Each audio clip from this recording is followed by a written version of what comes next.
Do you like books? I mean, really, really like books? Then you're in the right place. Each week, your host, Sam Hankin, interviews the best of today's top-selling authors and the up-and-coming superstars of modern literature. This is The Avid Reader. Here is your host, Sam Hankin. Hi, everyone. Welcome to another edition of The Avid Reader. Thanks so much for joining us today. I'm very excited because today our guest is Matt Haig, author of The Midnight Library, which was published in September by Viking. Matt has written many, many books, and I'll concentrate just briefly on the ones that kind of are speculative fiction, except for one, because Father Xmas was a film, Father Xmas and Me. And then The Last Family in England, which some of these are derivative from other works, and that's what makes them so cool. The next is Dead Fathers Club, The Possession of Mr. Cave, How to Stop Time, many others. And then The Midnight Library was, in December, 10 episodes on the BBC. And there's, like I said, tons of others.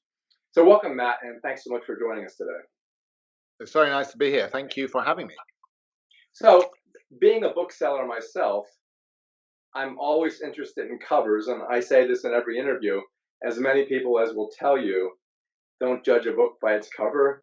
Every person who comes, every patron looks at my front table and judges books by its cover. And yours is really good. And I wondered whether you thought of it yourself, whether you got to vet it, or whether there was someone who did it you thought was just great.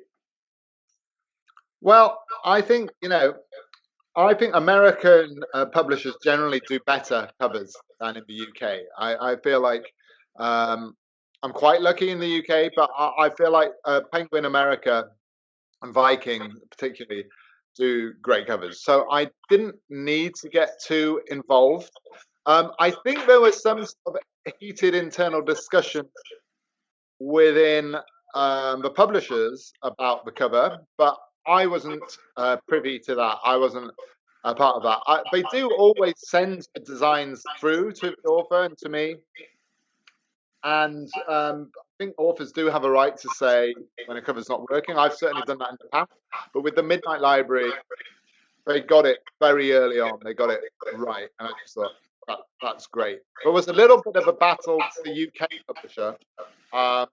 It was the third attempt at the cover to get it right. But the US, they landed on it quite early. I was very pleased. Do you have a copy of the US book there so you can show it up? I do. Hold on 1 second. I'm going to disappear from screen. Twiddle your thumbs. We'll just chat amongst ourselves. Yes. And the really cool thing I like about it is, as I've said before, it's kind of like a jigsaw puzzle. Yeah. You're looking at the cover and the pieces are inside. And the cool thing is that the time, which you wouldn't know at first perhaps unless you read the book, is set at 00000 with a colon between, indicating there is no time. We're between something. And then also you have little hints inside the zeros of what's going to come, but you really wouldn't know that until the end either. But that's what's so cool about it.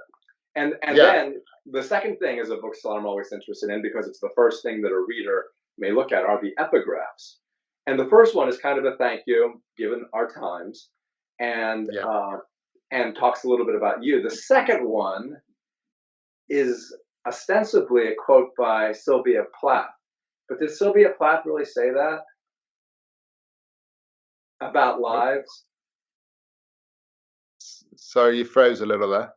Oh, I was going to ask you about the second epitaph about Sylvia Plath. Yeah, she wrote that in her diaries. I can never be all the people I want and live all the lives I want. And it's related to that metaphor that she was obsessed with of the fig tree, the idea of lives branching all over the place and never being able to sort of live as ever. So in a way, the whole book was written as a sort of response to that. Yeah, and it's funny because there are so many other quotes of hers that are very similar, and that quote could almost be a synopsis and a review of your book, which is amazing when you think about it.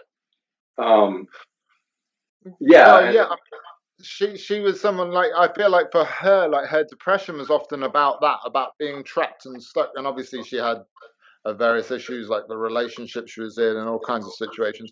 But yeah, she was obsessed with that idea of other possibilities in other lives. And so in a way, I mean, mainly the book's sort of like self-therapy for myself to sort of accept life, but it's kind of a response to those sort of quotes by Sylvia Plath. And like she's obviously brilliant and amazing, but I can remember having depression. I'd sometimes be depressed reading someone like Sylvia Plath, knowing how their life ended and knowing that, the depression for them was so total. In a way, what I try and do is try and write the recovery responses to that kind of depressed mindset. Yeah, and of course, she did not recover from that, unlike you and unlike our protagonist. And what's the name of her husband, the poet laureate? Ted Hughes. I never liked him. I never liked him at all. I always thought he was competing with her poetry. And then she puts her head in the oven, and then his second wife puts her head in the oven. So somehow I have to believe it's connected to him. Yeah, no, definitely. It was he was obviously a very problematic character. I mean, he was a very powerful writer, but as we all know, writers aren't necessarily great people in lots of cases. But it does seem like she felt physically trapped in her life situation, and that was very much probably to do with Ted. Yeah, and I wouldn't dwell on her, except you talk about her a lot in the book, and that concept of root life is almost like this idea of a tree. She talks about that too, in that fig dilemma thing that she does, where she talks about why can't I try on different lives, like dresses, or running out of time and never having been able to read all the books, which is exactly, again, much like what we talk about in the book. And so I was looking at, well, I always do this. It's not my book. So why don't you give us a little bit of a synopsis, if you want to, about the book, and then we'll move on. So at least we're trying to sell your book here. So do that. Let's do that. Okay, well, basically, the short sell of the Midnight Library is it's about a woman called Nora Seed. She has found herself in various bad situations in life, and she just feels like a dead end, and she's full of regrets, relationship regrets about not fulfilling her parents' ambitions for her, work regrets, life regrets, and she does something stupid. Suicide attempt, ends up between life and death, and finds herself in this infinite library where the shelves go on forever, where there's an infinite number of books, all different shades of green. Almost none of them have titles except one. And each book in the shelf is a different version of her life. And to enter that different version, what she has to do is pick it off the shelf and start to read that particular life. So the quest for Nora is how to find the right life for her, life worth living, before the library crumbles to the ground. And so she's got to sort of get to a point where she's not just choosing the right life for her, but she's wanting to live. Yeah, it's funny. It's kind of irritating to me, but I was all excited because I was going to mention Borges' Library of Babel, and then I looked at one of the reviews, and you said that was one of your, and I was going to surprise you and think how smart I was that I suggested it, but you had already thought of that. And then some of the other reviews talk about how there have been other attempts to do this. The simplistic one, of course, is Groundhog Day, or Sliding Doors, or Life After Life, or the one I just interviewed was V.E. Schwab, who wrote The Invisible Life of Addie LaRue. Yeah. And so why did you choose to attempt to enter into this territory, if you will? Well, I'd wanted to write about parallel lives for a long time.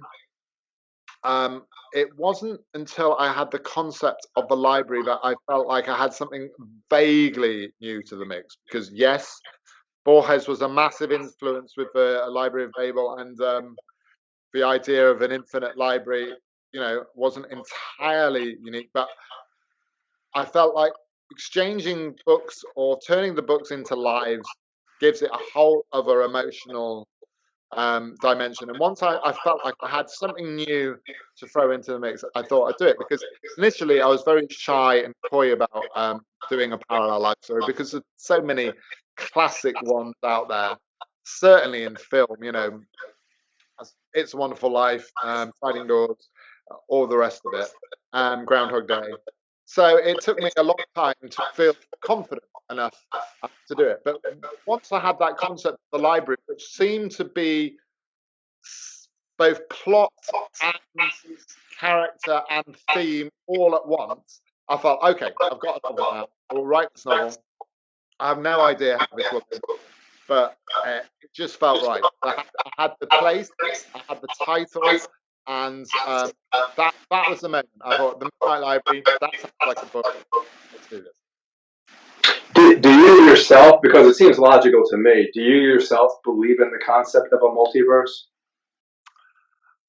There's a very good book by an American called Brian Greene, who's a physicist. Yeah, and he wrote a book called The Hidden Reality, which I actually bought on an American book tour in 2017. And it's a great book, actually, because what it does is it looks at the concept of a multiverse by analyzing every different branch of contemporary science and quantum physics and string theory. And I'm not a scientist, typically, my person particularly, but it's very accessible. And it basically suggests that whichever version of modern physics you believe in or understand, it all leads to a prospect of some other universe, some other multiverse. So I think science is showing increasingly that it is likely that we are not the only universe out there. Whether there is an infinite multiverse where we're having an infinite different versions of this conversation, I don't know.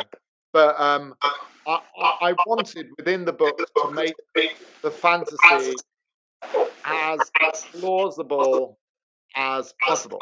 So I did put a bit of the quantum physics behind it in a conversational format. It's not too much. I just put it in there to sort of ground it in some kind of scientific possibility.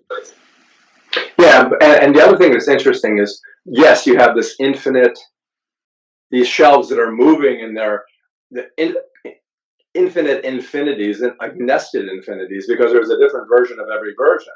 So there's points between each point. But the interesting thing is, here you have one book that's not green, and you have one book that you know what it is, and without any spoilers. Let's go to this.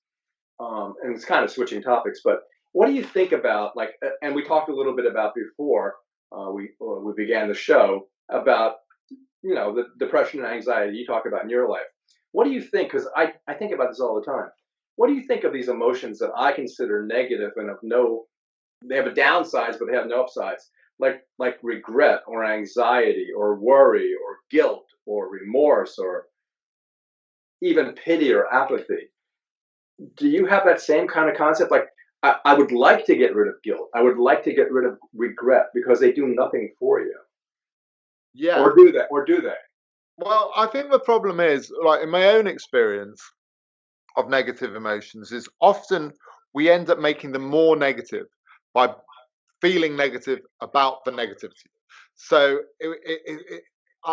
for instance, with depression, I struggled for a long time, having been diagnosed with depression and being a person who had depression.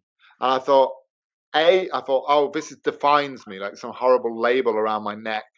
I didn't want to be this type of person. I wanted to be this other type of person. And I felt so depressed about the depression, I was actually keeping myself in the place by being depressed. So last year, for instance, I read a lot of philosophy, and I read a lot. I'm not a particularly spiritual person, but I read a lot of books about Buddhism and things like that. And I'm not there yet, but I love the idea of everything being intrinsically connected, that there wouldn't be any happiness without sadness, there wouldn't be any pleasure without pain, and how everything is intrinsically related. And it's not like we have to wait for one experience to be over to experience a new experience, but somehow everything is kind of woven together. So an obvious metaphor, I suppose, would be like stars in the sky. How we only see the stars shine in the sky because of the darkness around the sky, around the stars. So I feel like that in my own life. But very often, even though I can't see it at the time, some of the worst experiences of my life, like the illness I lived through, suicidal stuff, I wouldn't want to relive that. But without it, a lot of good would have happened. I don't mean in terms of career stuff. I mean in terms of perspective about life. So I'm someone who's not happy most of the time. I don't think many of us are like in a permanent state of happiness, but I don't think we're designed to be. But I feel like what's dangerous is when we give up on possibility, on the possibility of feeling better, or a possibility of this emotion ending. So often, especially like during the pandemic, we've heard of uncertainty being a negative thing. Like uncertainty is conditions, uncertainty is bad. But I actually think certainty is also the root of hope. And certainty tells us this bad thing in front of us might have effects and positive impacts that we might not have. So I'm trying to get to a point of accepting the whole and not shutting away too much of something, even if I don't like it, because that ends up throwing it anyway. Yeah, it's funny because you have that one quote in the middle, and Nora has this philosophical bent herself, but you have that one quote in the middle by Bertrand Russell, and that kind of encompasses almost exactly what it is. And it's funny because I like Nora's last name, Seed, because it gives you this idea that the root tree. So, but if you go to the characters, and Mrs. Elm, who helped her so much, I had a librarian named Mrs. Gladys, and she was the same way. And she introduced me to books. And it's funny because with my bookstore, I just got a letter from a girl, now a woman named Emma, who I would send her every month one of a series of unfortunate events by Lemony Snicket. Yeah. And I would wrap it up in brown paper and twine, which is the way I think books have to be wrapped. And I would send her one each month. And she wrote me this letter, and I'm not trying to toot my own horn, but she wrote me this letter thanking me so much. And I didn't take it as a compliment, but I realized what I was proud of was that she turned into the woman who was able to write that letter. Yes. And yes, that's what, this is what I'm doing. I always go off on myself. This has nothing to do with me. But yeah, I was talking about Mrs. Elm, my librarian. The one good thing about Mrs. Elm, and I'm trying not to do a spoiler, is, there's basically two Mrs. Elms. Yes. And she's pivotal because the book kind of pivots around what she's capable of doing and understanding and explaining. The thing is, and this is where I got to get close, but without being careful, is that I always thought at the end that the two of them, the first one kind of may have known. She may have known. But there's nothing in the book that says that, Yeah. Yeah. I mean, I was determined with the end. I'm a big fan of open endings and open. Me too. So with my books, I suppose it's more about what I don't put in than what I do put in. And with the ending, although a lot of people say it's predictable, and in some ways it is, that but I feel like it had to be like the point of the Midnight Library. It's not a thriller. It's not a plot twist. It doesn't all depend on plot twists, and so in some ways you can't really do a spoiler of the Midnight Library because it's not that kind of book. But yes, without giving everything away, Mrs. Elm was a big part of the ending, and what I wanted to do is to make the actual human Mrs. Elm, to make her a person who had no respect herself, who wasn't a perfect person in real life, and Yeah. Oh, So yeah. we never. I think it's left open, but you never really know if the Mrs. Elm Nora's interacting with is in some sense actually Mrs. Elm, or if it's just some sense of her interpretation of the quantum universe to see Mrs. Elm. So it's kind of not a spoiler because I think there's still a little bit of a question mark over that. But Yeah. yeah, I mean the ending. I mean, for a start, there was a romantic fiction possible ending, which I had been leaning towards at one point, which I'm glad I didn't go that way. So I think the Mrs. Elm side it is the sort of open to interpretation thing, and I don't necessarily have all the answers. Well, the cool thing about that is it's not magical realism. Well, whether you, and maybe you could call the book that, but it's kind of not to use a cliche, but kind of genre bending. But the cool thing about what I'm talking about and what you're talking about is it's not magical realism in the strong sense, like the strong anthropic principle that Gabriel Garcia does in 100 Years of Solitude. It's the reader who determines whether this is magical realism or not, which is really cool because, like you say, some people like their books wrapped up at the end with a little bow and a box and all that. And some people could say yours is, but it really isn't, because just like in your life, I wonder what will happen now. Will she slip into the same? I mean, it's quite a choice she makes. And I don't know if I would have the courage or the ability to proceed. And you've made the same choice, I think. Yes. No, absolutely. And I mean, that was kind of autobiographical to me, I suppose. Not that I ever witnessed the Midnight Library or even a Mrs. Elm in the same way, but that feeling that at some point in my experience of depression, you have to, however horrendous your life feels at that moment, you have to reach a point of acceptance to get to the next step. Because you can stay in denial, or you can stay frustrated or staring at a brick wall. But there has to come a point where this is the hand I've been dealt. And I can't necessarily change everything external, but I can change myself. So I'll start to work on that, and I'll start to work on my perspective. And it's not to say that depression is a case of mind over matter entirely, or I know this was genetic factors. There's things beyond our control always, obviously. It's more that it's a kind of depressing idea to think that you can't do anything about your situation.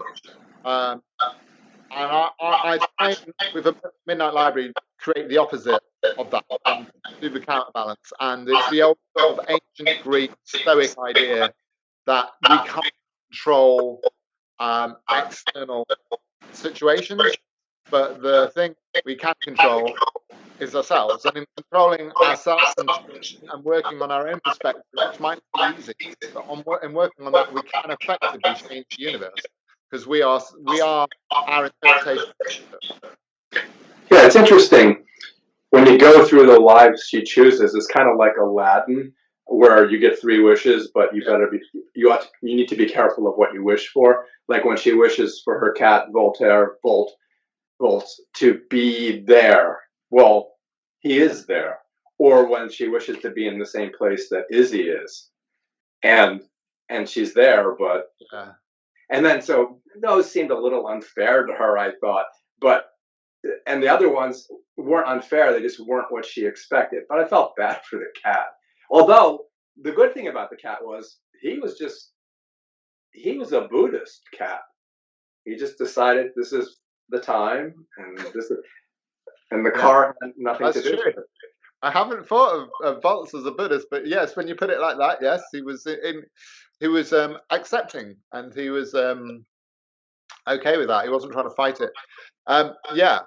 No, and also, even though it's like super depressing, and it's not majorly giving spoilers about Dead Cat because it's all at the start of the book, but it's kind of comforting for Nora to realize that her own interpretation of her being a bad cat owner was one of the first things she discovered is wrong. Yeah, yes. And that's the whole key of the book is that, and it's true of me too, I didn't make decisions in my life thus far. And, well, I'm an old man, but those decisions were made for me, just like her brother Yeah. or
No, it was great though. Great little chat, and it was nice to sort of go off the beaten track there a little bit as well. And I still think we that must do helps this too. again with the next book.